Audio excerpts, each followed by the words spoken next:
Once upon a not-so-serious time, there was a wizard named Marvin who had the world's worst allergies. Every time he sneezed, ACHOO, he cast a random spell. One sneeze turned a chicken into a marching band. Another sneeze made the king's crown hop like a frog. The villagers loved it, except when Marvin sneezed 3 times in a row, which once turned the entire town square into jelly. One day, a dragon came roaring into the kingdom.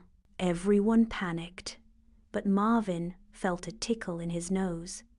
He tried to hold it in, but ACHOO! The dragon suddenly wore a pink tutu.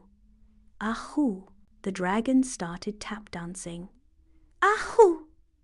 The dragon sang opera so loudly that it scared itself away. The kingdom cheered. Hooray for Marvin the Marvelous! From then on, whenever trouble arrived, the villagers would bring him flowers, pepper, and feathers just to make him sneeze.